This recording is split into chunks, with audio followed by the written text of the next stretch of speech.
Okay, so welcome everyone to the Story of Synergy, a podcast by Yggdrasil, where we explore the stories of ecosystems, innovators, enablers, and founders, and discuss the potential of synergy across industries. I will be taking you on a journey alongside the pioneering founders we encounter, and industry leaders and visionaries, and the spectrum of creative economy. I'm your host, Yousef Al Ali, founder of Yggdrasil. So today we have an exciting guests with us. We have Sadia Anwar, founder of Uhibbook, and a children's book author, an entrepreneur, an aspiring poet, and she's passionate about exploring notions of identity, diversity in literature, and using the power of stories to shift the perceptions and build connections with and driving force of behind her ventures. Alongside her co-founder, Mehnaz Anshah, which is one of the founding partners of Uhibbook Publishing, and she has co-authored several books for children's Islamic educational brand, Bismillah Buddies, and has her personal stories being her forte, and she truly believes in the power of storytelling to create a positive impact. Welcome everybody. Thank you for joining us today. It's definitely gonna be an exciting talk. We'll start by, you guys introducing yourselves. We can start from the right with Mehnaz. Sure. Let's take it off. Okay.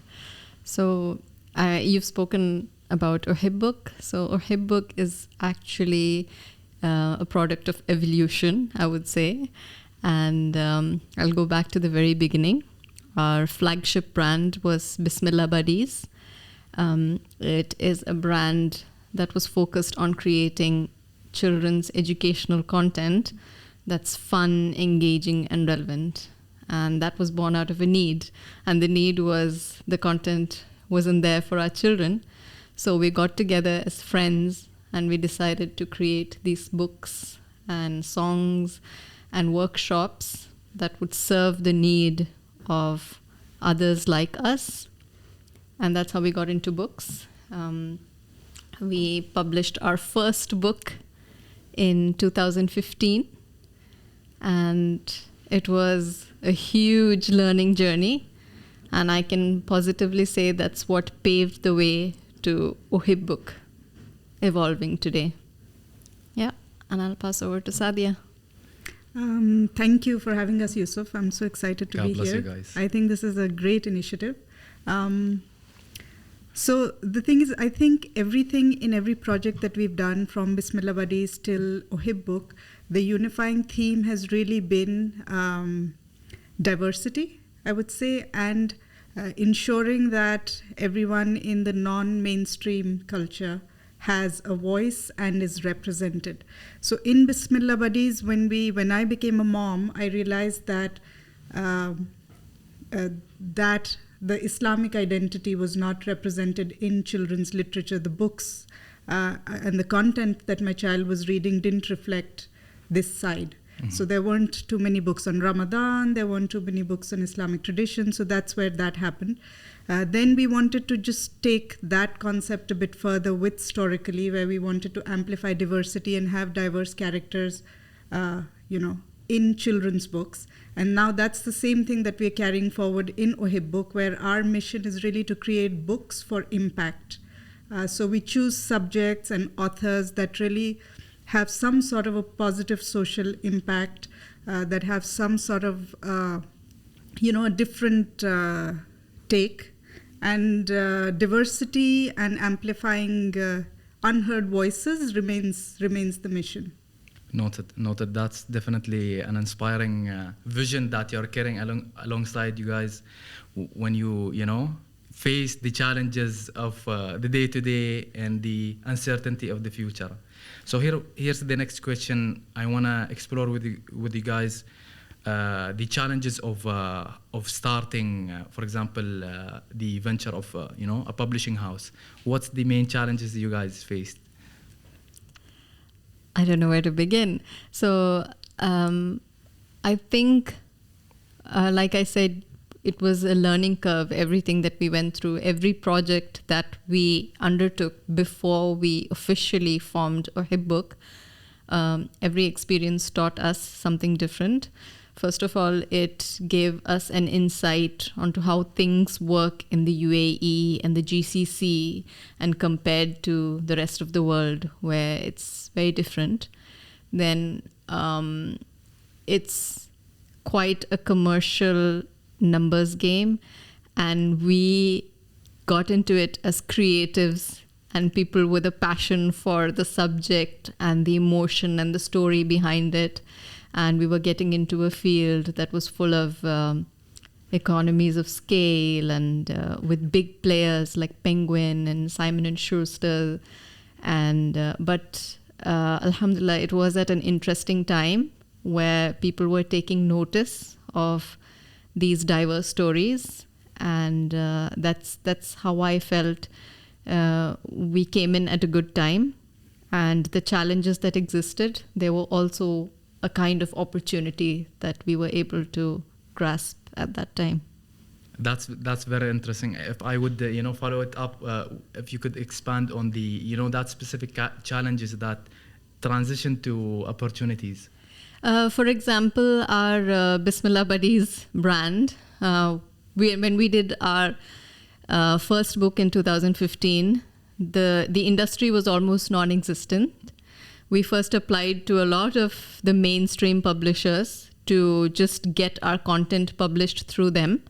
And they all felt that it was too niche and there was never going to be a market for this genre, children's Islamic content. So we decided to self-publish, and we learned things along the way, from how to design the book to how to publish it to how to place it in bookstores and how to get connected with people around the world who also had the similar ideas. And fast forward to today, Simon & Schuster have their own brand for children's Islamic books. And there are several authors coming out of US and UK whose stories are being converted into movies, Netflix series. They're being shortlisted for some of the biggest prizes available in literature.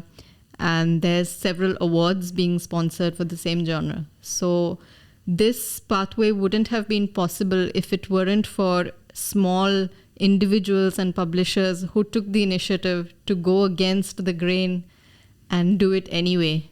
So it was a challenge at the time, but it was an opportunity as well. Very true, very true. What about you, Sadia? How would you articulate it from your viewpoint? No, I think what Mehnaz has said is pretty much it. With every industry, I think the whole onus of exploring new avenues falls on the small independent players, because for larger players it's such a huge, they're just not geared. They're too much inertia. They have too much invested to shift and explore new ideas. So I think with us, in the case of Islamic children's literature, it has definitely been independent authors and publishers who've proved that yes, there is a market for this, and now the bigger publishers are taking note. When we started out, and in fact even today, the publishing industry doesn't really exist in this country. There are no traditional publishers. There's very little of the stories. I'm talking about English mainly, because Arabic literature, there's a whole different thing happening. But in terms of English literature or stories in English, even translated works, there's not that many going out to the world. So the export of ideas is quite limited, which is really interesting, because storytelling and stories form such a core of the culture of the region. And Noted. I think I've digressed. No. Definitely, all your thoughts definitely adds to the conversation of the challenges that we daily face as startups in the spectrum of storytelling, publishing. It's I think a systematic challenge that we need to time and time again, I think move in unison. Any creative industry, even fashion, if you look how fashion has shifted with the almost popularity of modest fashion or trends from the region reaching international fashion runways. So it's in all creative industries, this shift towards diversity, which is really cool, which is great. Noted. So moving on, how being creatives, being writers yourself before becoming founders of a publishing house, how did the writing creative part of yourselves influence your work as a publishing house? I think as a publishing house, it makes us very, very soft and very, very partial to writers because we understand. Like if you've written a story and there's something you want to convey, we really understand the driving force, the passion, and it makes it very, very hard to edit or to give critical feedback even if we want to. So it's a strength as well as a weakness. But like if you're a writer and you approach us, then we really handhold you and explore explain the whole process to you honestly in a very transparent way because we faced all of those things in getting our work out there.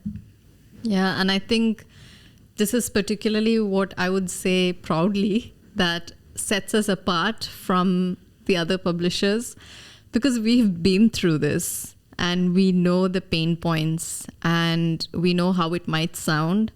So we want for our first-time authors to avoid the mistakes that we did and to explain to them how it works in a way that would make sense to an author. Yeah, and there are some uncomfortable truths that need to be told at the start of every process. Again, things that we faced. So we True. It's always about kind candor. Yes. As Garvey Yes. says, it's all about kind candor, being direct, and always shooting for the actionable pain points for them to succeed at the end of the day. Okay, so we'll move on to. Can you tell me about the experience of trying to balance being writers yourself? The roles of do you still write being a publisher now, or how does that balance come to harmonize nowadays? I have actually not written anything for a book for a while, but I mean, when you're a writer, you write, even if you don't write formally. So I've got lots of poems that I write, there's journals, and there's half-scribbled stories here and there. But now my writing work is separate from my work, like the publishing work. So now I write for pleasure, and I don't know if I would ever look at my own work to publish. At this point in time, I'm so focused on enabling other authors that, my writing is like my personal thing now. And the main work is publishing, which was different when we did our Ramadan books. Then it was all about creating and, writing. So it's, for me personally, it's shifted. I don't know, for Mehnaz if... Yeah, I think it's really hard to kind of draw the line and step away from it and not overindulge in the projects that come across. You want to give your opinion and you want to add in your input. I think that's been a struggle with people. But it hasn't been there hasn't been any hardcore writing for books, but a lot of conversations about writing and a lot of indirect writing happens whether you want it or not. It just happens. I think also it's the stage we're at a very early stage, so there's just a lot of business setting up, cleaning up, like just a lot of the nitty-gritty to solve for us right now. So I think But do it complement each other, even into the personal level? I can see the poems that you write. I'm following you, and I can see, the essence of it. But do your work as a publisher complement and enhance that in some way, that it moves in unison towards something you want? I think more than writing, that would be the reading. I mean, we're both readers. We read a lot, so that really has a huge impact because we're aware of what are the different things that the books are about and things like that. So the reading has a very direct correlation and influence on publishing. Writing, I mean, yeah, I would say no. For me, no. It's I would say separate that thing. just the experience of having done the books, published the books that we wrote, it has helped us when we come to evaluate the work that we have in front of us in terms of, okay, this is how we should categorize it, or, this is where the strength of this book is, or this is where... In the editing. This is what could be added to round this project out at a better level. So... And I think it also helps us in dealing with authors, because authors are such strange creatures, honestly. Like there's always this passion, this vulnerability, this almost hesitance. Not all authors. There's some which are really, confident, but it really helps us get inside their head and understand where they're coming from, because we've been through all of that. We've been through that emotional journey of, expressing your thoughts in a book and sharing it with the world. So and since we're empathy. Publishing for impact, most of these projects that we're working with, they are quite personal and passionate for the author. So they have like an investment beyond the actual written content. They really invested in the cause, idea. So we have to really draw that in and help translate that into good writing and a good book. That's beautiful. So can you talk about the process of finding new projects, new books for Uhibbook? How does that process look like, or what's the key metrics that triggers the green light? So as of now, we just accept manuscripts or ideas or whatever on email on our website, and then we evaluate them on a case-by-case basis. But I think going forward, it is very important for a publishing house to have a distinct voice, a personality. True. I think that will evolve in the years to come. As of now, it's case-by-case. We look at, whatever comes our way and evaluate it and see how it works. So how does the evaluation process look like from your perspective as, Oh, I think we're very decision picky makers? with certain aspects of design and color and quality of paper. I think it's just something that's been ingrained in us from the past projects that we've done. So we are able to make out when we get a manuscript, okay, no, this needs more works, or this needs... So I don't know if there's a formally developed criteria. But for me, I think the main thing would be impact. Impact. Yeah. Does it... So I don't want to take names, but like if there was just a frivolous book which, talked about a value that I don't, I probably wouldn't go for it, even if it had all the elements of being a bestseller or popular, because a lot of the things that are popular are actually not positive. So I think between popularity and positive impact, I would always go for positive impact, even if it was unpopular, which is maybe not that good for business. Yeah, for me, impact and a positive message is key. So if there was a book which had diverse characters, for me, that would take preference. If there was a book, we're focusing on business books. So if there was a book which talked specifically about practices and culture of the region, that would be more attractive than a book which talked about generally what happens in the West or anywhere else. So those are the things like diversity, impact, those things. And even if there isn't a formal process, when we read a manuscript, it sort of, it sort of clicks that, oh, they're talking about this, they're talking about this. So yeah, it's always, there is the balance that we need to, compensate with the popularity and the business side of things and the impact that we want to see and spread to the world. And it's, I think our imperative mission is to calibrate between these two things and make it a sustainable career path for both the author that's onboarding, for example, you guys as a potential project. So and also ambition, I would like to add, ambition.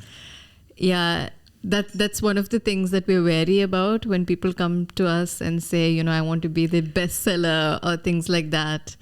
And what do they have, or what do they like to bring to the table to reach that level?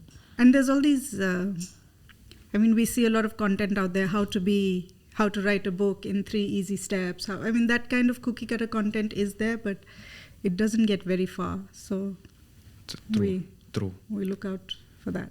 So my next question is about the you guys specifically working with writers.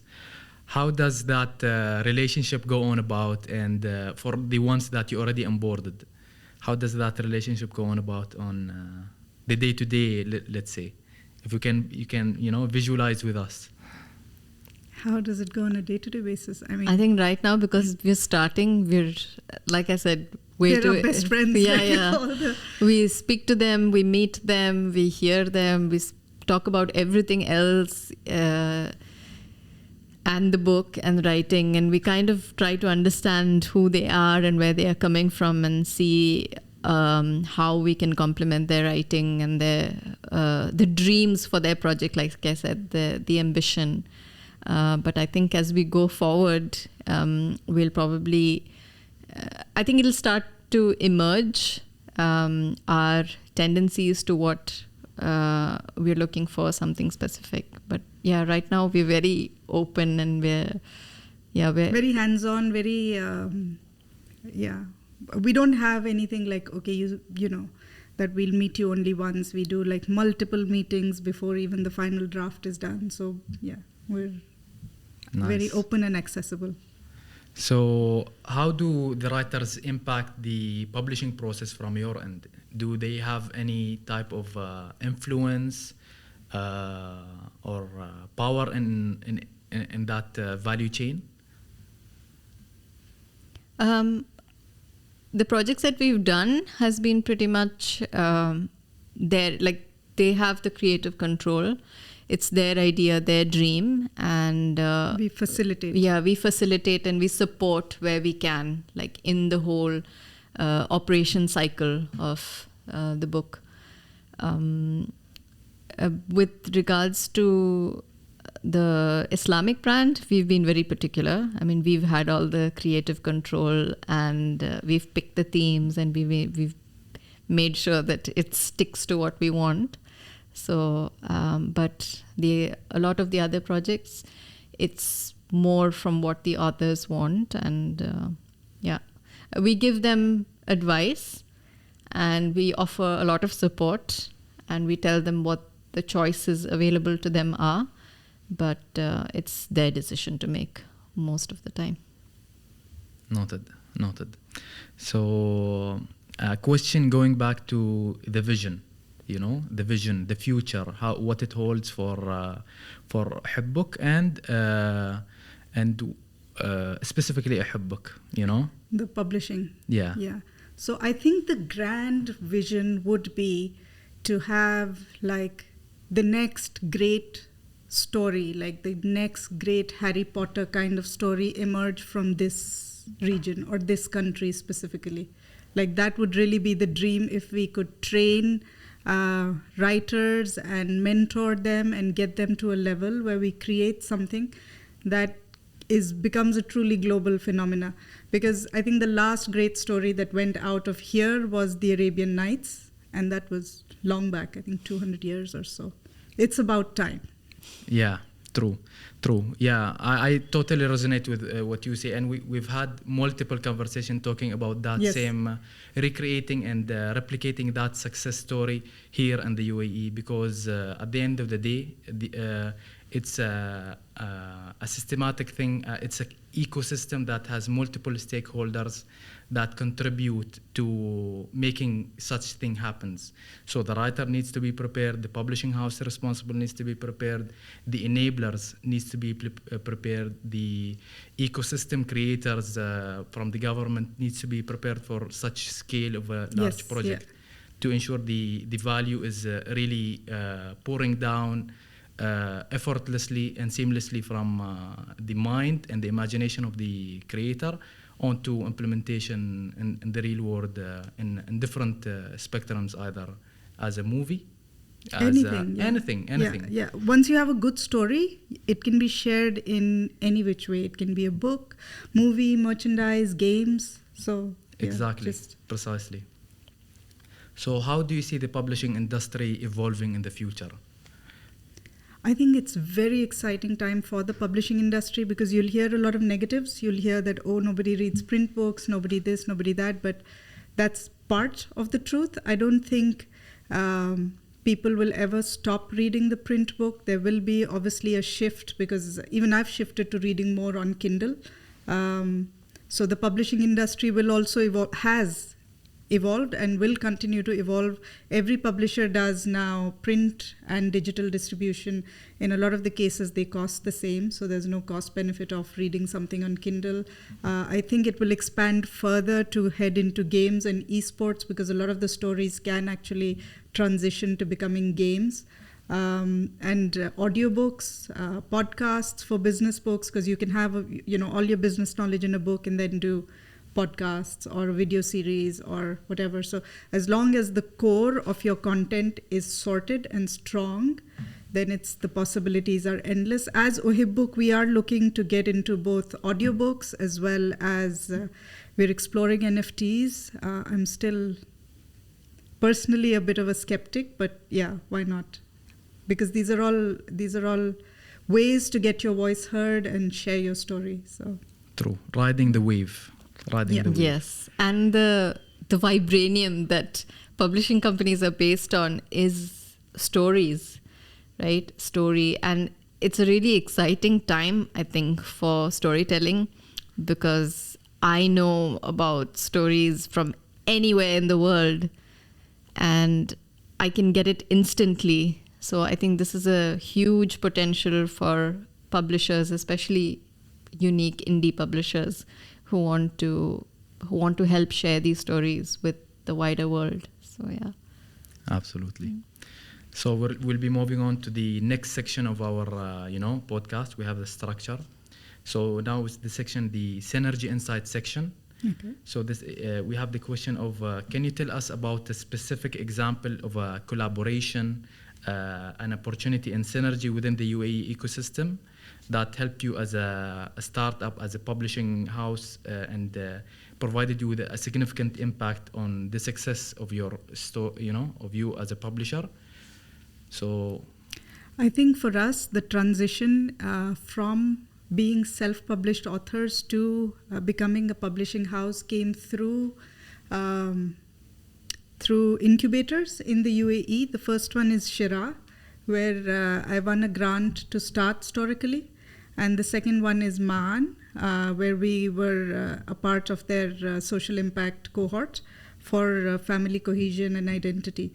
So I think both of these, like the training, the contacts, the opportunities to exhibit at like GTEx and at Expo, also the AW program with Start AD in New York University in Abu Dhabi. So all of these programs really helped guide us to become more formal and take a more business approach to what we were doing anyways. So they gave us structure and they gave us exposure, they gave us money. So they've really been, I think, instrumental in helping us move forward. Could you expand a little bit on the opportunities itself, on the different levels of exposure, maybe traction that they have added to Uhibbook or your startup? I think the main thing has been exposure, connections, mentorship. So the kind of people we got access to speak to who had advised us on various aspects, that's been a huge, huge thing. Many startups think it's about the funding. It's not, because you can have a lot of money and not know how to, deploy it properly. So mentorship has been instrumental. Opportunities to exhibit at Expo, opportunities to exhibit at GTEx. These have all been through these incubators. Like, we could not afford to take up a stand at GTEx, but we were given a space by Maan to meet people and exhibit over there. I think also the most exciting one was probably Burda Festival, which was at Expo as well last December. Yes, No, it's actually the December before that. We're in 2023. It was during the expo. Nice. So December 2021. These are things that we would not be, even the networking access to clients has happened through these. Being part of these exclusive networking circles came through a lot of these incubators, and being in touch with key stakeholders, with decision makers from like government level. Would be probably the first one would be Dubai Culture when we were a part of the Islamic Lifestyle Bootcamp. So Bismillah Buddies was selected to be a part of Islamic Lifestyle Bootcamp in 2017, and we got an opportunity to work with Dubai Culture, and we've remained friends with people who since then. We were part of Sikka, and not only being part of the event, like being exposed to a lot of stories that of the growth of people who have also had some amazing ideas, and where they've taken their lives, with like an artist who started painting at 50. Multiple and she's amazing now, and she's been, I think, the invited by UAE for the golden visa here, and she's exhibited here, and so even like we would have never considered joining business networking groups, but the AW program put us in AmCham, and then we were like, wow, okay, this is how this works. So a lot of those doors are because of the ecosystem, and we got really lucky because Sharjah was World Book Capital, and they were focusing on the publishing industry in 2019. So we really got a huge opportunity there. Alhamdulillah. And now we're here today. Yes. Alhamdulillah. So how would you recommend people who are starting out as publishing houses or startups in the same spectrum be able to access such opportunities? If you could maybe provide I think there's a lot of opportunities, which is amazing now. There's a lot of incubators. So startups should be mindful of the time they can spend in these. There's amazing learning opportunities in it, but you have to invest your time to meet the people and to go through the whole process of it. So pick and choose depending on what industry you're in and where you're headed, I would say.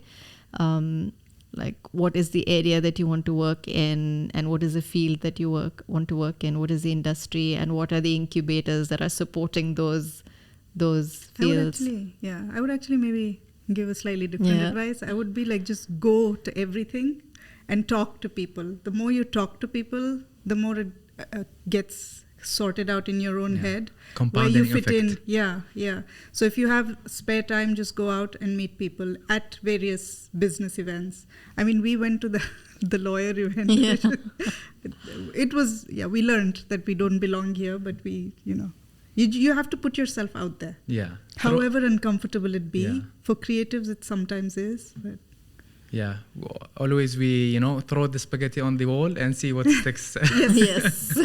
That's definitely good very good and approach. Alhamdulillah, I feel this country is amazing that there's so many. You can throw your spaghetti on the wall and there's like several will stick.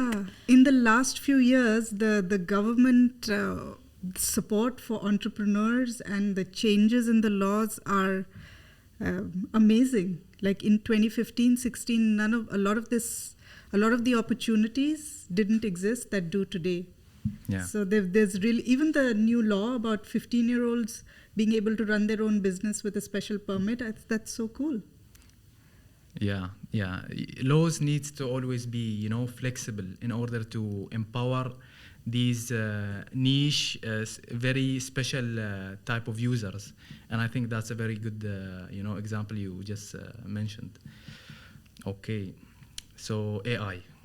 We want to talk about technology and how the role of technology and innovations like AI, NFTs, blockchain, and the new social media platforms impact the publishing industry. So let's have your take first of all on the AI? I What do you think? Yeah, I think it's. I don't have a take as in it's good or bad, because I think that's pointless. The thing is that it is there and it is inevitable, so we need to find a way to work with it. And I think it's going to take off a lot of the burden of us. It's going to help us do a lot of the things faster and better, so that's great. But I do believe that the actual creative storytelling, yeah, I still have my doubts whether AI can get there. So I think it's a huge help, and it's definitely going to change a lot of things. So we need to embrace it and learn how to work with it. It's all good. If I'm going to follow up a question, how do you see AI complementing and improving the writing process? I would say that's a very interesting viewpoint for our authors watching. I'm guessing, for example, a writing style can be modified to fit a certain genre or to fit a certain demographic, even the same story. So we have a lot of the popular books that are being rewritten for a young audience. Like I think Trevor Noah's book has a young reader's version, and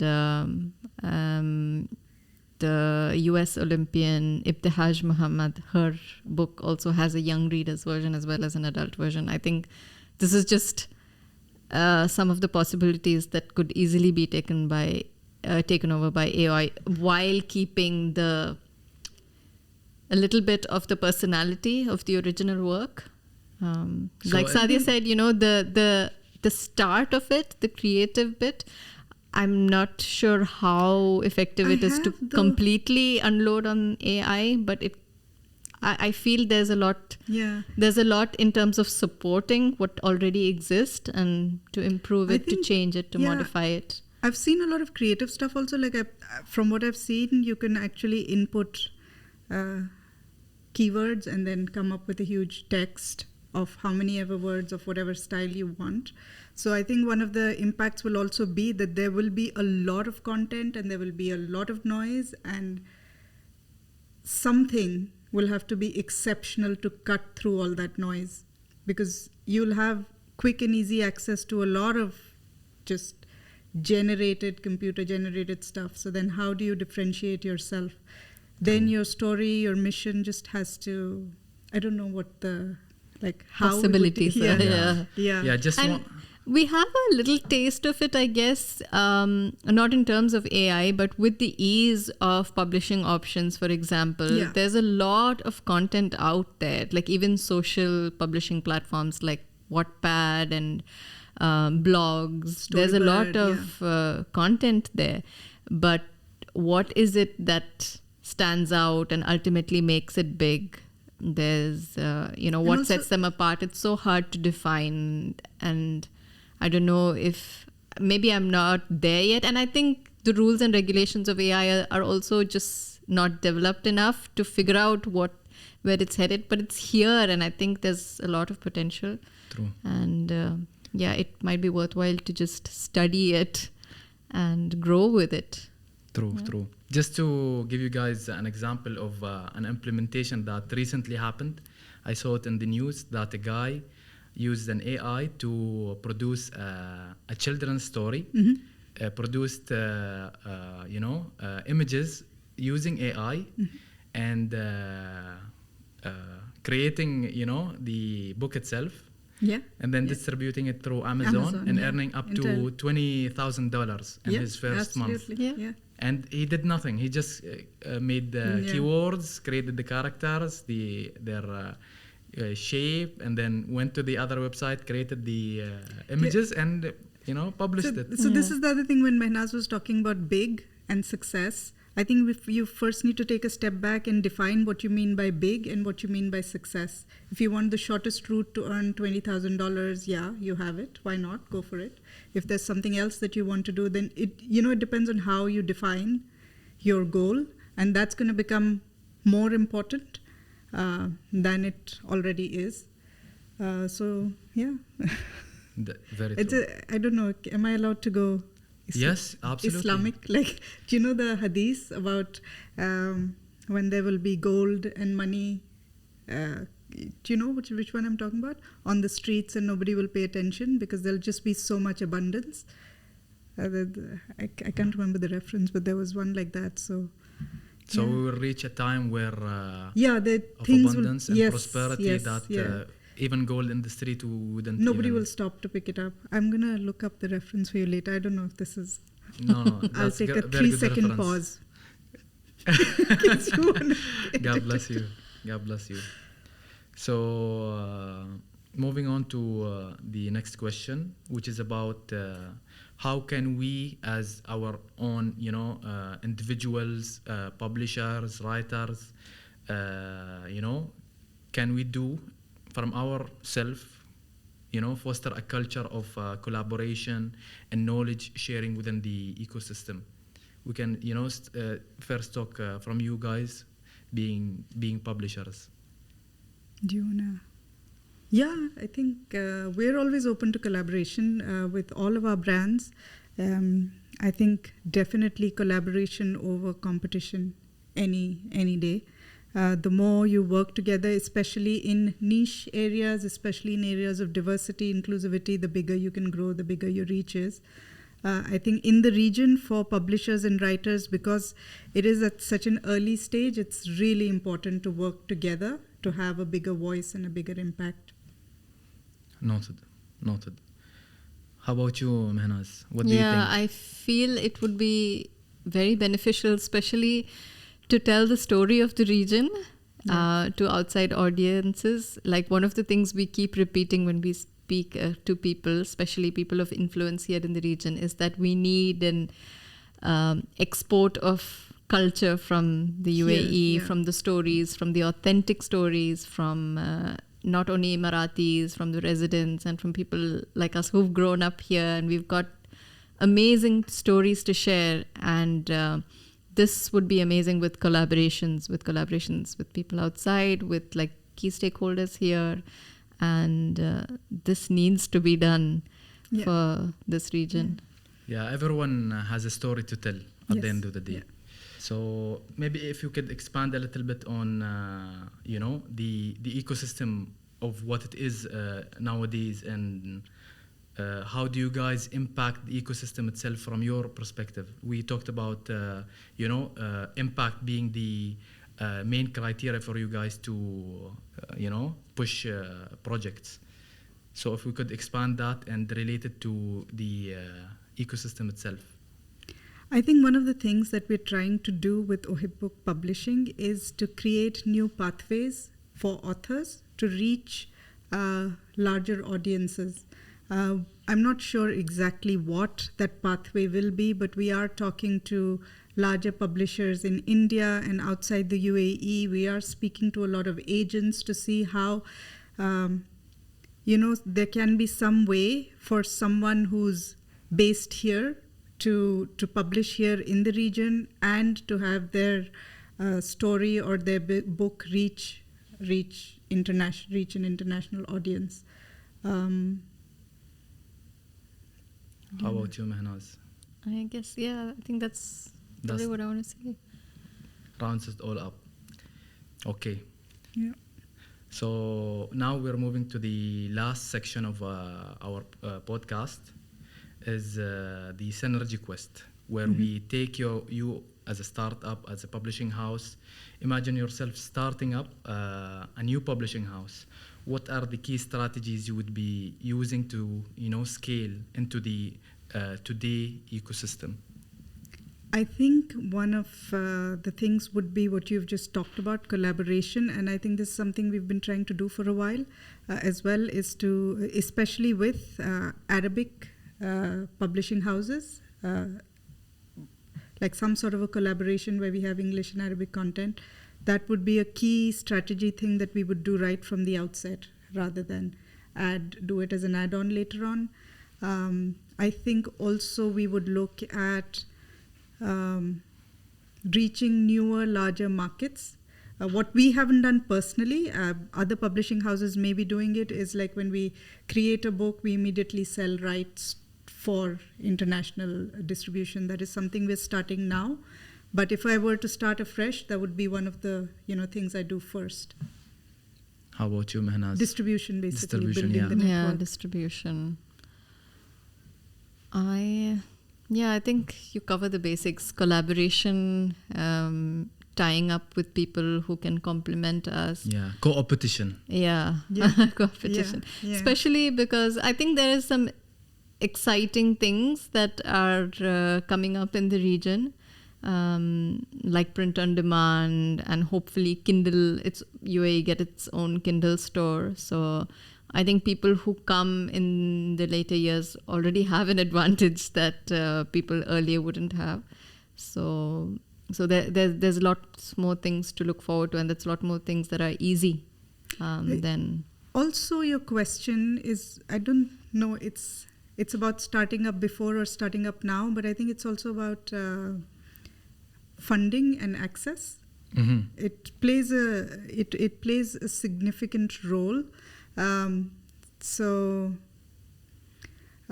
Like for me to travel to New York is hard because I have like an Indian passport, right? So that itself is a task. So I would work on sort of building a network or a relationship there first, because New York is really the center of mainstream publishing. Or India is an equally big market, and that's something we're just starting to explore. But I would build those international connections at an earlier stage.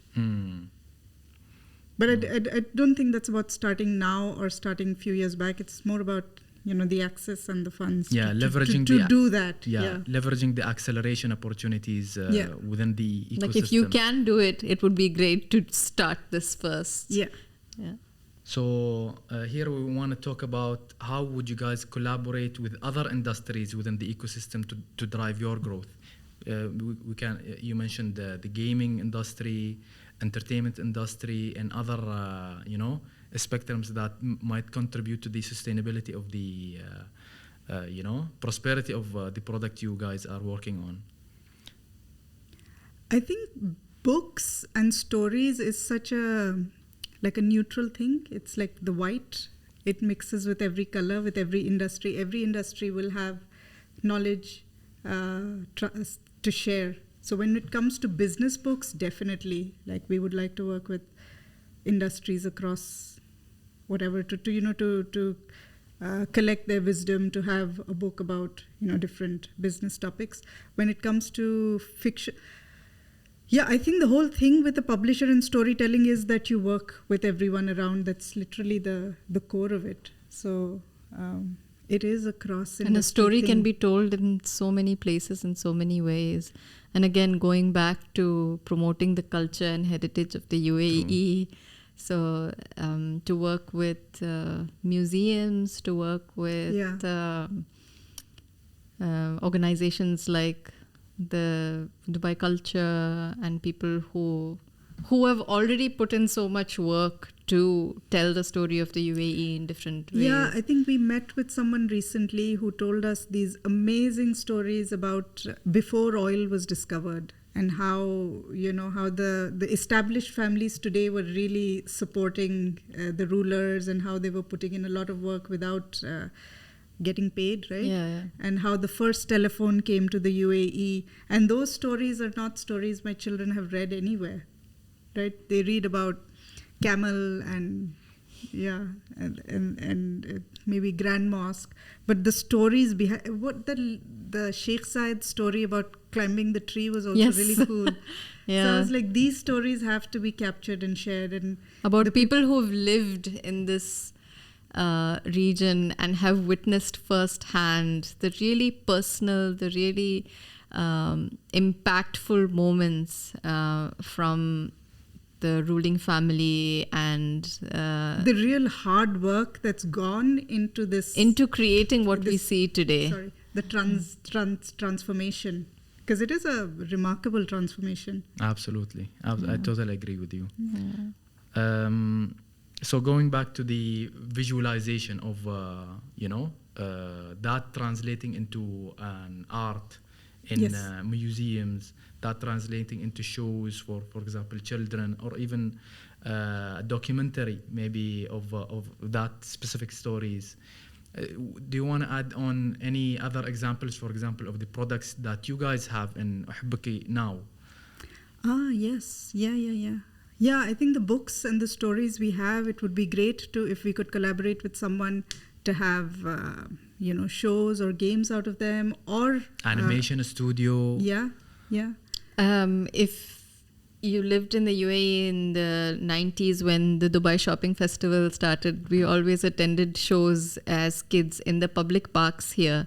And it was mostly Disney or the Chinese acrobat circus. Yeah. And like how amazing would it be if children could come and see a play of a story that was set in the UAE with maybe, I know there's a folktale of Duais. Yeah. So things like this that maybe with an element of mystery and with something in mythology or legends, local legends that... and there's so many. Like there's Frege. Yeah, but something... Frege in English. Probably. Yeah, but with stories that can be done through performance arts, through movies or through I things think these that do kids can happen, watch, but not... Not on a...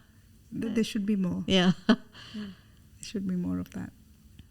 No. And we saw with the expo The potential. The potential of really impactful, like each pavilion was a story that was represented visually and with experiential inputs. So yeah, there's so much that could happen.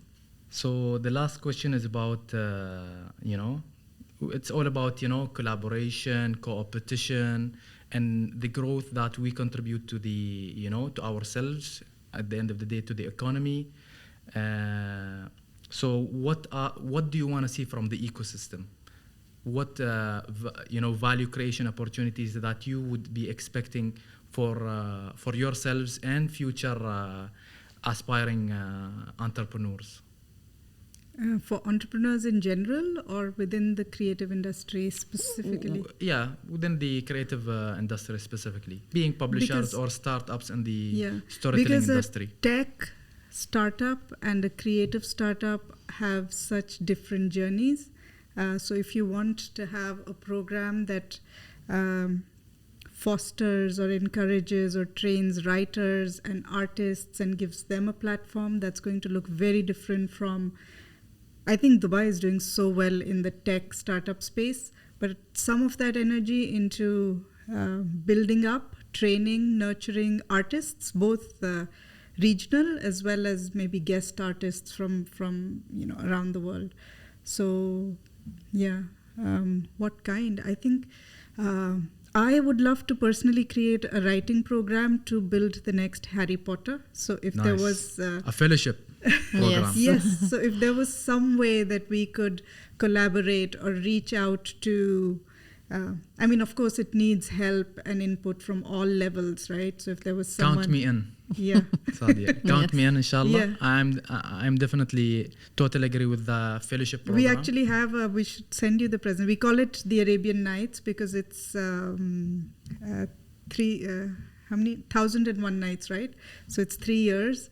And we're like, this would be a 3-year program at the end of which we could reach, the next Arabian Nights from here kind of story. So mobilizing the people who are interested, getting their stories, bring the stakeholders together with the people who are interested and bringing the world-class editors on board, to critique, to really assess and bring out the essence of the information that's there in the stories that are there.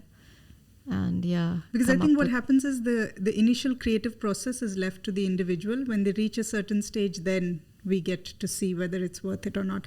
But I think this is something that can be grown, like farmed. True. Nurtured. Nurtured, farmed, grown, encouraged. And of course, one of the main things about that is financial feasibility. Everybody has to pay bills. Yeah. So if there is a really creative person and he has to pay his bills, we can really see that resonating through the... so grants and stuff for creatives. Through the roadmap of J.K. Rowling. She struggled in the beginning, but as soon as that book was published and the movie was driving the traction, you can see the level of sophistication really skyrocketing for the the following books. And that's the acceleration level that we want to see in the future aspiring writers, or for example the graduates from the fellowship program being streamlined with the same power to reach the global level. To have something that would be long lasting and impactful and powerful, leaving a huge impression on the world. Yeah, like if a person finishes school or college and they want to become a lawyer, they know I have to do this, this and this. So the same pathway for a writer, that I have to do this, this and this to, that kind of a program. Reassuring, streamlined career path. Yes. That they can, go on. For creatives, because it's... it's hard. It's like a dark pathway nowadays, because he has to go above and beyond and grind on his own rather than having an ecosystem that and they do, because him. It's such a compulsion from within, like they just exactly. So I believe we can conclude the episode here. I really appreciate you guys coming and joining me into the first episode of the Story of Synergy. God bless you guys. I believe we have discussed key concepts that would really benefit the ecosystem in terms of the information they had. Your unique perspectives, being writers as well as publishers, is highly appreciated. Thank you so much. Thank you so much for having us. Thank you so much for the opportunity and for inviting us. No, definitely. I'm honored. I love the concept, the story of synergy. So needed. At the end of the day, it's all about the ecosystem. And we complement each other. We need to have these conversations at all levels, from startup founders, publishers, decision makers, ecosystem enablers, and the creative economy that supports this the creative value creation process. So at the end of the day, you guys are stars, and we are rooting for each other. Thank you. Thank you so much. Yalla, thank you.